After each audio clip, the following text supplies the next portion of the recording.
जी अस्सलाम वालेकुम। Lecture start करते हैं आज का। जो आज का लेक्चर है वो रिलेटेड है हमारे रेजिस्टेंस एंड रेजिस्टिविटी।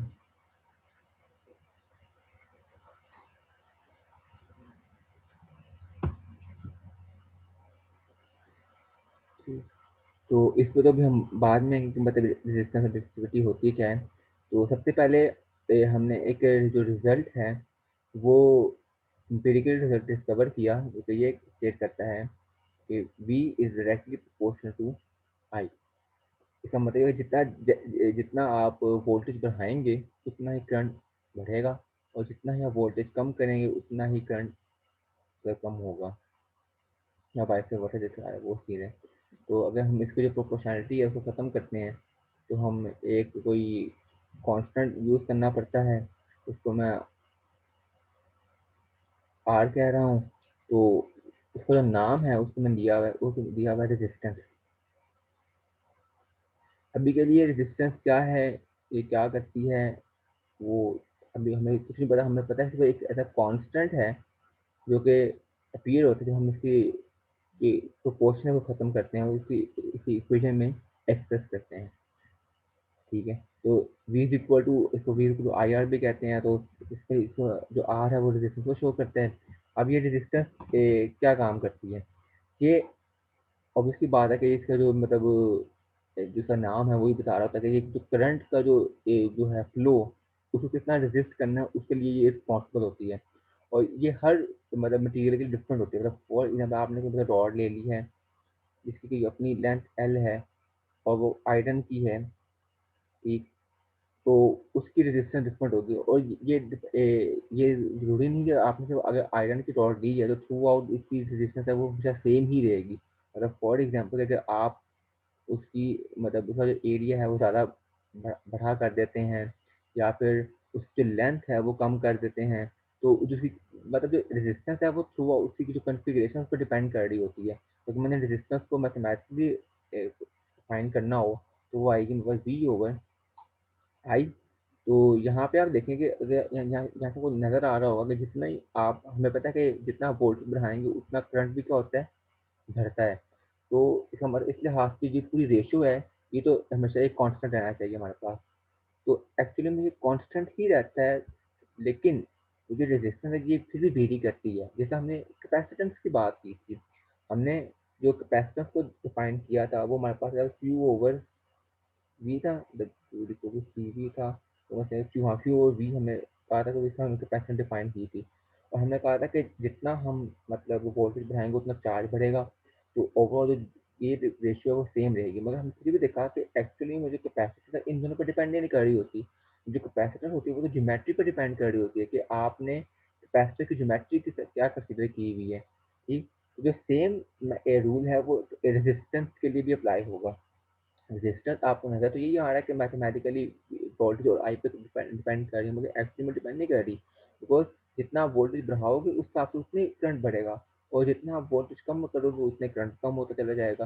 तो आपका रेशियो है वो आपको हमेशा एक स्पेसिफिक वैल्यू ही देगी। मगर अगेन जो इसकी भी जो वैल्यू है, जो इसकी भी डिपेंडेंस है, वो इसकी कन्फिग्रेशन पर डिपेंड कर रही है। और वो कन्फिग्रेशन में हम क्या चीज़ ले रहे होते हैं कि उसकी लेंथ कितनी वेरी कर रही है, उसका एरिया कितना वेरी कर रहा है, और मतलब उसको हमें किस ओरिएंटेशन पे लगाया हुआ है उस चीज़ की हम बात करते हैं। जो हमारी जो रेजिस्टेंस है वो भी इन चीज़ों पर डिपेंड कर रही है। मतलब अगर वो जो किस तरह वो अपनी कन्फिग्रेशन पर डिपेंड करती है, वो उस पर जाने से पहले पहले हम इसका जो है एसआई यूनिट वो डिफाइन कर लेते हैं। तो हमारा जो एसआई यूनिट है हमें पता है कि जो वोल्ट है उसका तो हमें वोल्ट ही रखा हुआ है। जो वोल्ट का यूनिट है वो वोल्ट होता है, और जो करंट का यूनिट वो एम्पेयर होता है हमारे पास। तो हमारे पास जो रेजिस्टेंस का यूनिट है वो है 1 वोल्ट पर 1 एम्पियर, या इसको हम ओम भी कहते हैं।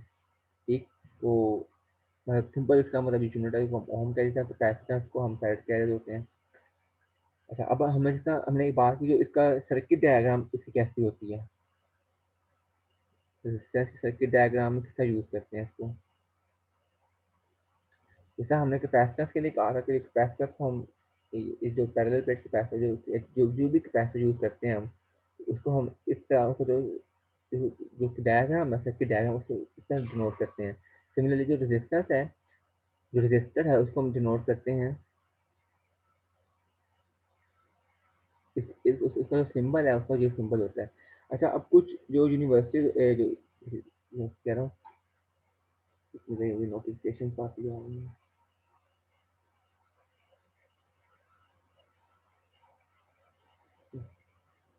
अब कुछ स्टूडेंट्स क्या करेंगे, वो जो सर्किट डायग्राम ड्रॉ करेंगे तो वो रेजिस्टेंस के लिए इतने ढेर सारे कर्व बना देंगे, ठीक।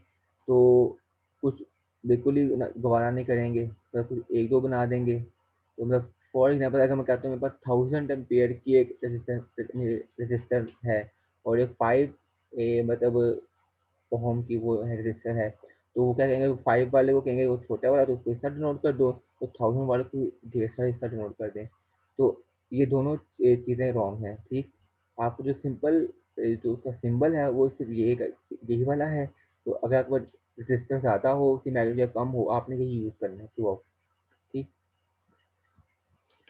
अच्छा, अब जो मैं बात कर रहा था, अच्छा एक चीज़ तो हमें पता है, मतलब अगर हमारे पास रेजिस्टेंस ज़्यादा होती है, मतलब अगर मैंने यहाँ से निकालना हो, इससे मैंने चीज़ निकाल ली एक रिजल्ट, तो ये जो आई मेरे पास आएगा वो आएगा V/R। जितना मेरी रेजिस्टेंस ज़्यादा होगी उतना करंट क्या होगा, कम होता चला जाएगा। ऑब्वियसली बात, जितना करंट कम होगा उतना वोल्टेज भी उस हिसाब से कम होगा, ठीक। तो जो रेजिस्टेंस है वो हमें ये वो हमारा फ्लो ऑफ चार्जेस है जो हम करंट डिफाइन कर रहे हैं उसमें रुकावट पैदा करती है, ठीक।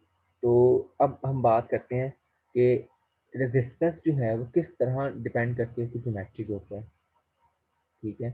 तो उसके लिए आप ये कंडक्टर है आपके पास, ठीक। आपको दो कंडक्टर हैं, ठीक।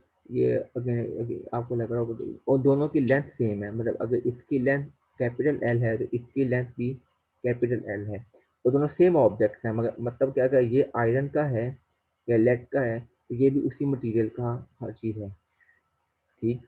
तो अब आपने इनके ऊपर पोटेंशियल डिफरेंस क्रिएट करना है। तो एक तरीका तो ये है कि आप जो अपनी जो रॉड हैं, जो बैटरी की रॉड उसको इस तरह अटैच कर दो, ठीक। जब आप इस तरह ऑब्वियसली बता कि जहाँ से आपने कोई बैटरी लगाई हुई है, ठीक।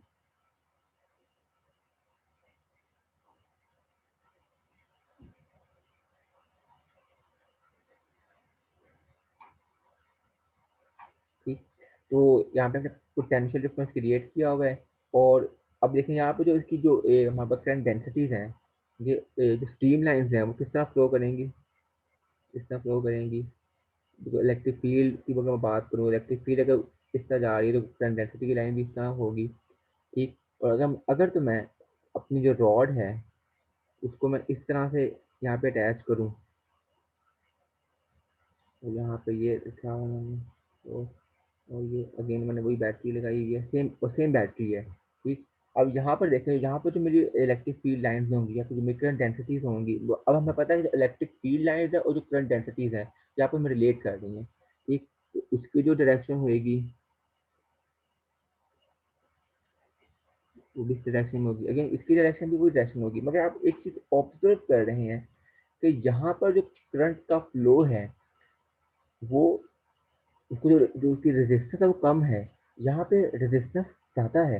बिकॉज आप देखेंगे आपको जो ये वाला पोर्शन है ये कंट्रीब्यूट ही नहीं कर रहा, यहाँ पे जो इलेक्ट्रिक फील्ड कंट्रीब्यूट नहीं कर रही, यहाँ पे जो करंट जो रेजिस्टेंस है वो बढ़ गई है, यहाँ पे रेजिस्टेंस कम हो गई है। हालांकि आपने सेम पोटेंशियल डिफरेंस को अप्लाई किया, मतलब अगर ये 12 वोल्ट की हमने बैटरी प्रोवाइड की है, ये 12 वोल्ट की है, लेकिन आप देख रहे हैं कि रेजिस्टेंस जो है दोनों कंडक्टर केस में डिफरेंट आ रही है, ठीक है। बिकॉज आपने जो पोटेंशियल डिफरेंस क्रिएट की है उसकी जो ओरिएंटेशन है वो डिफरेंट आ रही है, ठीक है।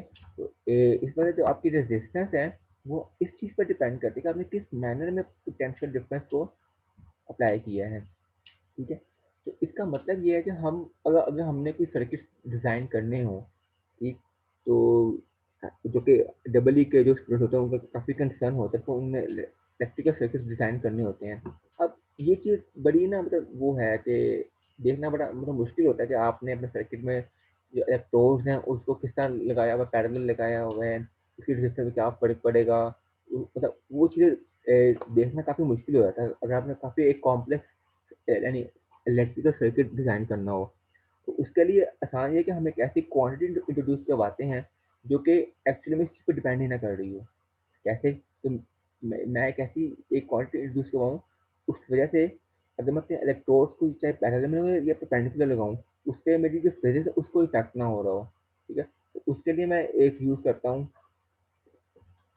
जिसको मैं कहता हूँ रेसिस्टिविटी। एक मैं अगेन मैं एक क्वांटिटी खुद से डिफाइन कर रहा हूँ। जब मैं खुद से डिफाइन करूँगा तो उसको मैं डिफाइन करता हूँ, फिर वो डिफाइन होगी electric field over current density. ठीक है? अब देखिए जो ये वाली चीज़ है ना, देखिए हमने बात की रेजिस्टेंस की। रेजिस्टेंस वेरी करती है। रेजिस्टेंस वेरी कर रही है, हमने देखा कि जिस तरह आपने अपनी कॉन्फ़िगरेशन चेंज की है पोटेंशियल डिफरेंस को अप्लाई करने की, आपकी रेजिस्टेंस चेंज हुई है। तो लेकिन अगर मैं रेजिस्टेंस को स्टडी करने की बजाय मैं रेजिस्टिविटी, इसको मैं कहते हैं रेजिस्टिविटी, अगर मैं रेजिस्टिविटी का कॉन्सेप्ट यूज करता हूँ तो वो मेरे लिए काफी मतलब हेल्पफुल होगा, बिकॉज वो थ्रू आउट वो मुझे डिपेंड ही नहीं करता कि आपने किस ओरिएंटेशन पर लगाई है। फॉर एग्जाम्पल मैं इसकी बात करता हूँ, मैंने कुछ डिफाइन इस तरीके से किया the electric field over current density. अब देखिए मैं अपने पहले केस की तरफ आता हूँ, केस वन की तरफ। अब केस वन के अंदर मैंने इलेक्ट्रिक फील्ड प्रोवाइड की है। अब आप देखेंगे यहाँ पे जो इलेक्ट्रिक फील्ड है, जो करंट डेंसिटीज है, जितनी इलेक्ट्रिक फील्ड होगी उतनी करंट डेंसिटीज होगी। अब यहाँ पे अगर हमारे पास एक करंट डेंसिटी जो स्ट्रीम लाइन है अगर कम है तो इलेक्ट्रिक फील्ड भी उतनी कम है, तो ओवरऑल रेशियो है वो सेम रहेगी। अगर मैं इस केस में आता हूँ, केस टू में आता हूँ, तो केस टू में अगर मेरे पास इलेक्ट्रिक फील्ड लाइन ज़्यादा है, इलेक्ट्रिक फील्ड ज़्यादा है, तो उस हिसाब से जो जे है वो भी ज़्यादा आ रहा है, करंट डेंसिटी वो भी उस हिसाब से ज़्यादा है, करंट डेंसिटी जो स्ट्रीम लाइन इंडेक्स वो भी ज़्यादा है। तो ओवरऑल यहाँ पर जो मेरे पास रेजिस्टिविटी आएगी वो भी सेम की सेम ही आएगी। जो ये वाला कॉन्सेप्ट है इसको यूज करना मेरे लिए कदरे आसान है। अब इसका जो मैंने ऐसे यूनिट डिफाइन करने हो, इलेक्ट्रिक का यूज होता है वोल्ट पर मीटर, ठीक। और जो करंट डेंसिटी का होता है वो हमने पहले बात की, यहाँ पर वो होता है एम्पेयर पर मीटर स्क्वायर। ये आपका जो आएगा वो ओहम मीटर आएगा। देखिए जो रेजिस्टिविटी है वो रेजिस्टेंस नहीं है।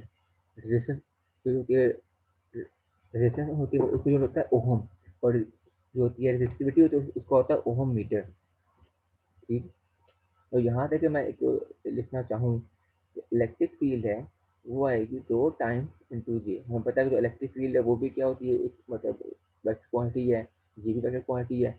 यहाँ से निकाली electric field is equal to rho into J. तो अब ये रो क्या है, ये कांस्टेंट रहेगा। इसका मतलब क्या है कि रिलेशन है electric field is directly proportional to the J. अब जो लास्ट सेक्शन में मैंने बात की थी, जो मैंने कहा था हम आगे जाकर ड्राइव करेंगे रिजल्ट को, जिसमें मैंने कहा था जो इलेक्ट्रिक फील्ड का और जो करंट डेंसिटीज हैं उनका एक रिलेशन होता है, वो वही होता है।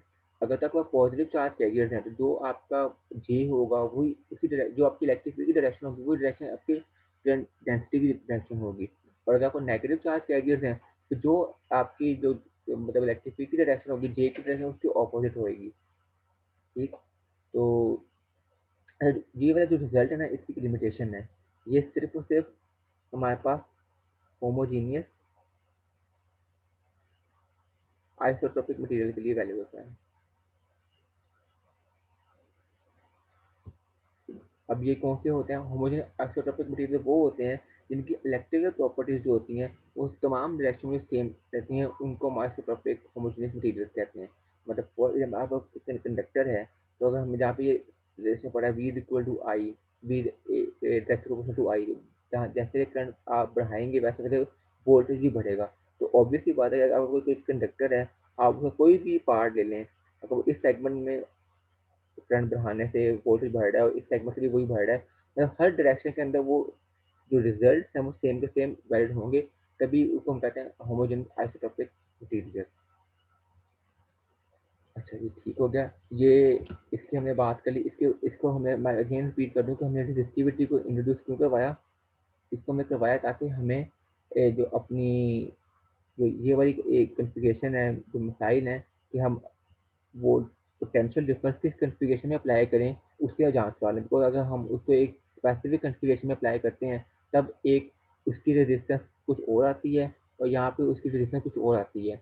लेकिन अगर हम रेजिस्टेंस इसके बजाय एक डिफरेंट कॉन्सेप्ट को यूज है जिसको हम कहते हैं रेसिस्टिविटी, तो वो दोनों केस में सेम की सेम रहेगी। बिकॉज अगर हमारे पास यहाँ पर अगर हम बात कर रहे हैं, अगर हमारे पास यहाँ पे इलेक्ट्रिक फील्ड कम लाइन पास कर रही हैं, तो उसके कोरस्पॉन्डिंग जो जे है, जो करंट डेंसिटी है, वो भी कम पास करेंगी, तो जो उनकी रेशो वो भी सेम रहेगी। अगर यहाँ पे जितनी ज़्यादा इलेक्ट्रिक फील्ड लाइन पास करेंगी उतने करंट डेंसिटी की लाइन पास करेंगी, इंटेंसिटी पास करेगी, अगर उसकी रेशो भी सेम रहेगी, तो हमारे पास जो रो है वो दोनों में सेम रहेगा। तो हमें जब हम सर्किट डिजाइन कर रहे होंगे, जो हम रेजिस्टेंस को स्टडी करने के लिए हम जो है उसकी रो की उसकी उसकी उसी प्रॉपर्टी की बात है, वो थ्रू आउट द सेम रहेगी हमारे पास।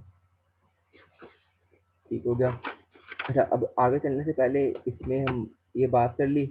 अब एक चीज़ और है हमारे पास, वो हम कहते हैं कि हमें एक एक डिफरेंट क्वालिटी जिसको बात है कंडक्टिविटी कहते हैं। कंडक्टिविटी को हम सिग्मा से डिनोट करते हैं। अच्छा, ये सिग्मा वो सरफेस चार्ज डेंसिटी नहीं है हमारे पास, इसको डिफरेंट यूज करें, और ये हमारे पास होता है 1/रेजिस्टिविटी जो कि प्रोपोर्शनल होती है। ठीक, अब ये चीज़ क्या बता रही होती है, ये बता रही होती है ability to conduct electric charge या इलेक्ट्रिक करंट। लेकिन जैसा हमने इसकी बात की थी, रेजिस्टिविटी की बात की थी, तो जो रेजिस्टिविटी होती है वो ये बताती है कि मतलब अपने मटेरियल में से कितना उसने जो इलेक्ट्रिक करंट है उसके फ्लो को अपोज करना है।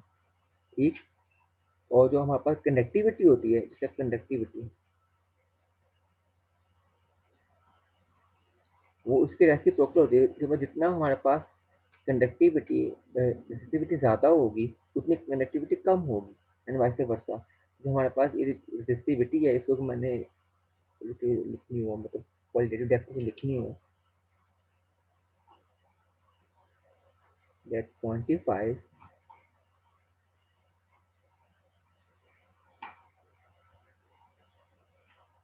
how strongly the material opposes the flow of current। जो रेजिस्टिविटी है ये एक मटेरियल की अपनी प्रॉपर्टी होती है, कि मटेरियल अपने अंदर से इलेक्ट्रिक करंट का फ्लो को किस तरह से कितनी आसानी से पास करने देता है या उसको कितना अपोज करता है, वो होती है रेजिस्टिविटी। और जब कंडक्टिविटी होती है वो उसके इन्वर्स होती है, कि मतलब जो ये भी मतलब हमारे मटेरियल की प्रॉपर्टी ही होती है, तो मटेरियल अपने अंदर से इलेक्ट्रिक करंट को कितनी आसानी से कंडक्ट करवाने की सलाहियत रखता है। ठीक, जो इसके यूनिट होंगे वो आप खुद ही डिफाइन कर लेंगे क्या होगा। अगर मैंने बात करनी थी कि मेरी हाँ इधर बात करते हैं कि जो मेरी इधर मैंने पुट करूँ रो की वैल्यू, तो रो की वैल्यू क्या आएगी, यहाँ से इलेक्ट्रिक फील्ड आएगी, रो की जगह पुट कर दूँ 1/सिग्मा इंटू जे, ये आएगा। और यहाँ से अगर मैं यहाँ मुझे जे निकालना हो तो जे मेरा आएगा सिग्मा इंटू, यहाँ से देखेंगे ये भी आपने आगे जो कि आपकी जितनी इलेक्ट्रिक फील्ड डायरेक्शन होगी वही अपनी जे की डायरेक्शन होगी।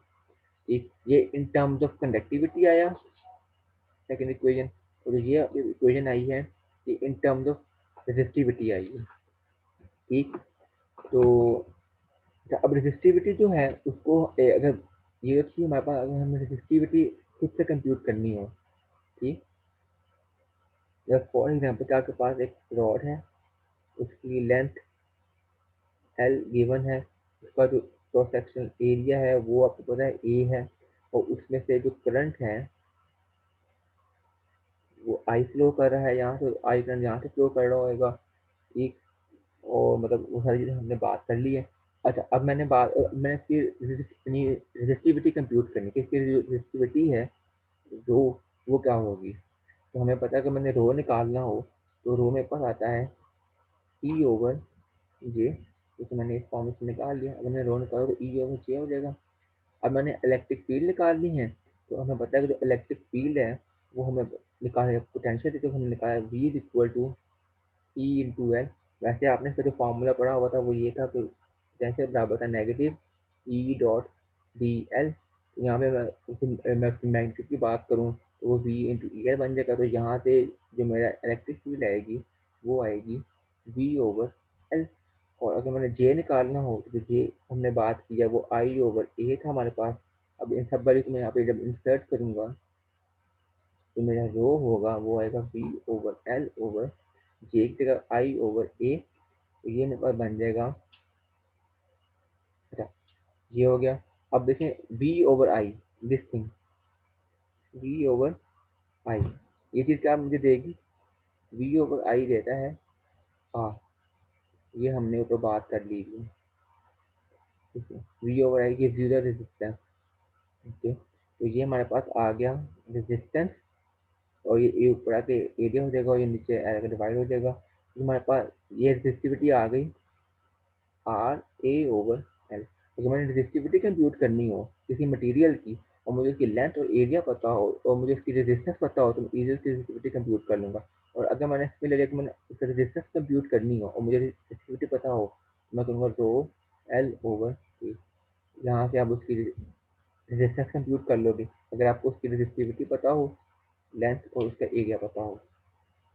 ठीक हो गया, तो ये हमने उसको कंप्यूट कर लिया। अच्छा, अब आखिरी चीज़ है जो कि रेजिस्टिविटी का जो मतलब है वो टेम्परेचर का कितना फर्क पड़ रहा है, तो वो स्टडी करते हैं। द वेरिएशन विद टेम्परेचर, ये जितनी फिजिकल क्वांटिटी है वो सारी की सारी टेम्परेचर पर डिपेंडेंट होती हैं, मोस्टली जितनी भी होती हैं। जैसे जैसे टेम्परेचर बढ़ रहा होता है वो क्वांटिटी कम ज़्यादा हो रही होती है। जो रेजिस्टिविटी भी है वो भी कोई मतलब एक्सेप्शन नहीं है, वो भी इस रूल को फॉलो करेगी। तो वो इसको हम सिर्फ डिटेल में नहीं पढ़ेंगे, सिर्फ इसको स्टेट करें वो किस तरह मतलब डिपेंड कर रही होती है। ठीक, तो वो ये हमारे पास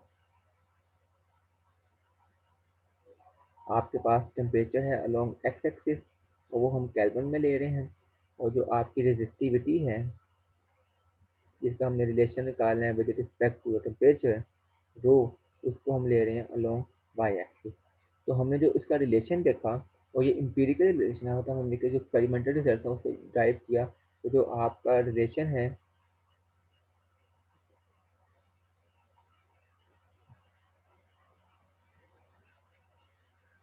वो रूम टेम्परेचर तक कांस्टेंट रहता है, तो फिर वो फेयरली लीनियर बनना शुरू हो जाता है। ये जो था आपका टेम्परेचर, ये आपका रूम टेम्परेचर था, और इसकी जो वैल्यू होती है वो अप्रॉक्सीमेट 293 केल्विन हम ले रहे होते हैं। ठीक। अच्छा, अब और जो पूरा इसका फ्लो है इसको हम कहते हैं फेयरली लीनियर, और जिस जैसे जैसे टेम्परेचर बढ़ता चला जाएगा वैसे वैसे जो मटीरियल की रेजिस्टिविटी है वो भी बढ़ना शुरू हो जाएगी।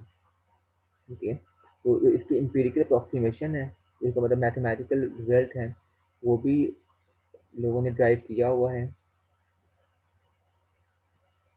अगेन ये कहाँ से आया ये हमारा कंसर्न नहीं है, हम स्टेट कर रहे हैं rho minus rho naught is equal to rho naught alpha E minus E not.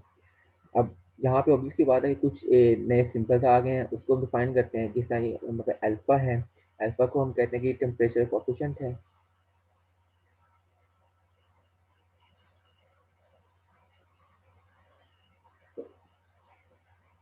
Of resistivity, तो ये थ्रू आउट सेम रहेगा, कांस्टेंट रहेगा। ठीक, सिमिलरली हमारे पास रो नोट हमारे पास क्या होती है, रेजिस्टिविटी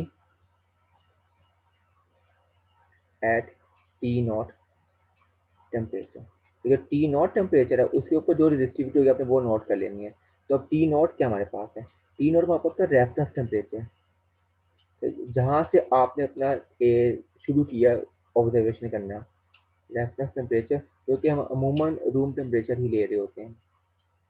तो इसका मतलब अगर आपने पहले एक मटीरियल है उसको रूम टेम्परेचर पे उसकी जो टेम्परेचर है पहले वो नोट किया, जो कि जिसको हम रेफरेंस टेम्परेचर कह रहे हैं जो टी नॉट होगा, उसके ऊपर जो उसकी रेजिस्टिविटी है वो कंप्यूट कर ली जिसको हम रो नॉट कह रहे हैं। फिर आपने आहिस्ता आहिस्ता टेम्परेचर बढ़ाना शुरू किया, और फिर जो आप देखोगे जो उसकी रेजिस्टिविटी होगी वो कंप्यूट करोगे, जो कि आप रो से डिफाइन करोगे। जो हमारा रो है वो है रेजिस्टिविटी एट रिक्वायर्ड टेम्परेचर और जो टी है वो आपके पास वो भी जो वही टेम्परेचर जिस टेम्परेचर पे आपने उसकी कंप्यूट करनी है। ठीक, तो ये हमारे पास का रिलेशन था। तो ये सिर्फ हमें ये बताया कि जैसे टेम्परेचर बढ़ेगा वैसे वैसे जो रेजिस्टिविटी है वो भी बढ़ेगी हमारे पास। ठीक है, और ये उसकी मैथमेटिकल उसकी फॉर्मूला है। अच्छा, अब अक्सर बच्चे पूछे हैं ये हमें याद करना पड़ेगा, ऑब्वियसली बात है ये रिलेशन आपको याद करना पड़ेगा। अगर एग्जाम में कोई इस तरह शॉर्ट क्वेश्चन वगैरह आता है कि आप बताएं कि जो रेजिस्टिविटी है वो किस तरह टेम्परेचर पर डिपेंड कर रही है, तो उसके लिए एक तो ये फार्मूला आना चाहिए, और उसको ये जो आपने जो ग्राफ है ये आपको बनाना आना चाहिए। ठीक, अच्छा ये हमारा जहाँ तक चैप्टर था, इसके आगे एक सेल्फ रीडिंग है जो कि कोर्स का हिस्सा है, तो मगर वो मैं कवर नहीं करवा रहा, वो पूरे वो मैंने एक्चुअली जो उसकी मैथमेटिकल फॉर्मूले थे वो भी मैं डिस्कस कर चुका हूँ। वो यहाँ से यहाँ तक है, पूरी के जो ओहम्स लॉ क्या होता है उसको मतलब किस इन टर्म्स ऑफ लिखना है। तो सेल्फ रीडिंग में मैं आपको उसकी रीडिंग दे रहा हूँ। तो जो आपकी बुक ने ओहम्स लॉ के ऊपर पूरा डिस्कशन की हुई है वो आपने खुद देखनी है। ठीक है, ओहम्स लॉ के ऊपर आपने सेल्फ रीडिंग खुद करनी है, डू योर सेल्फ। अच्छा, उसकी 3 स्टेटमेंट है, ओहम्स लॉ की 3 स्टेटमेंट्स हैं। ठीक, तो एक उसमें आती है v is equal to I R वाली स्टेटमेंट है, उसको उसमें बात की हुई है। एक में उसमें से हमारे इसको तो बात की हुई है ई इज इक्वल टू रोजे में बात की हुई है। ठीक है, और थर्ड उसमें बोला है कि कौन कौन सी डिवाइस है जो कि ओहम्स लॉ को ओबे करते हैं, कौन कौन सी जो कि उसको ओबे नहीं करते, उसकी लिमिटेशन की बात की हुई है। ठीक है, तो ये आपने मतलब खुद स्टडी करना है। तो अगर फिर कोई मसला होगा हम क्लास को डिस्कस कर लेंगे। तो let me give U A पूरा जो ओवरव्यू है लेक्चर का। हमने रेजिस्टेंस और स्टेबिलिटी की बात की है। इससे पहले हमने रेजिस्टेंस को डिफाइन किया, वो ओहम्स लॉ से डिफाइन किया है। तो हमें देखें कि जो रेजिस्टेंस है वो हमारे पास उसकी जो ओरिएंटेशन है, जिस ओरिएंटेशन पे हम पोटेंशियल को मतलब अप्लाई कर रहे हैं उस पर डिपेंड कर रही होती है। तो इसलिए हम उसको यूज़ करने की बजाय, उस कॉन्सेप्ट को यूज़ करने के बजाय हम एक न्यू क्वांटिटी खुद से डिफाइन करते हैं जिसको हम रेजिस्टिविटी कहते हैं। क्योंकि हमें पता है कि हम किसी भी कॉन्फ़िगरेशन में अपनी मतलब पोटेंशियल डिफरेंस को क्रिएट करें, उसके मतलब वो डिपेंडेंट ना हो उसके ऊपर। ठीक है, तो वो हमने डिफाइन की कि जो कि electric field over current density होती है।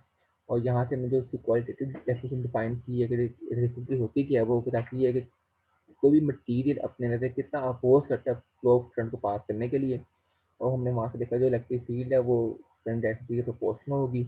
और फिर उसके बाद हमने एक न्यू क्वांटिटी डिफाइन की, हम कंडक्टिविटी कहते हैं। वो भी मटेरियल की अपनी प्रॉपर्टी होती है जो कि ये बताती है कि वो अपने अंदर कितना अलाउ करती है इलेक्ट्रिक करंट को ईजिली पास करने के लिए। तो ये ऑब्वियसली बात है, जितना रेजिस्टेंस कम होएगी, मटेरियल की रेजिस्टिविटी कम होगी, उतनी कंडक्टिविटी ज़्यादा होगी। ठीक, वहाँ से हमने एक रिलेशन को ड्राइव किया, और फिर हमने देखा कि अगर हमें किसी मटेरियल के लेंथ और एरिया पता है, और कोई एक चीज़ पता है, या हमें रेजिस्टिविटी पता है या फिर हमें रेजिस्टेंस पता है, तो हम उसके ऑपोजिट चीज़ कंप्यूट कर सकते हैं। मतलब क्या, अगर तो मुझे उसकी रेजिस्टेंस पता है, एरिया और लेंथ पता है, तो मैं उसकी रेजिस्टिविटी कंप्यूट कर लूँ। या अगर मुझे उसकी रेजिस्टिविटी पता है, लेंथ पता है और एरिया पता है, तो मैं उसका जो रेजिस्टेंस है वो कंप्यूट कर लूँ। और बाद में हमने देखा कि जो रेजिस्टिविटी है वो टेम्परेचर से कितना वेरी कर रही है, वो अप्रॉक्सीमेटली लीनियरली वेरी कर रही होती है। और बाद में मैंने आपको उसकी सेल्फ रीडिंग है वो दे दी है। तो यहाँ तो कोई मसला होगा तो फिर हम इसको डिस्कस कर लेंगे। तो तब तक आप इसको अच्छा, ये चैप्टर है थोड़ा सा कॉम्प्लिकेटेड है, थोड़ा सा मुश्किल चैप्टर है। और इससे आगे चैप्टर आएंगे जो चैप्टर हमने और करने हैं वो मुश्किल है, मतलब देखो इसमें हमने चार्जेस का फ्लो की बात करनी है। और जब चार्जेस फ्लो कर रहे होते हैं तो हमें काफ़ी जो पैरामीटर उसको डिस्कस करना होगा। जैसे हम यहाँ पे देख लो कि हमें करंट डेंसिटी को भी देखना है, हमें रेजिस्टिविटी को भी देखना है, हमें रेजिस्टेंस को भी देखना है, हमें काफ़ी चीज़ों को देखना है। तो ये थोड़ा चीज़ मुश्किल होगी। तो आपने जितनी अच्छे तरीके से उसको स्टडी करोगे, उसकी थ्योरी को पढ़ोगे, इसको कॉन्सेप्ट क्लियर करोगे, उतना आपके लिए भी आसानी होगी। ठीक है, बाकी जो क्वेश्चन वगैरह होंगे वो हम लेक्चर में डिस्कस कर लेंगे। टिल देन, अल्लाह हाफिज़।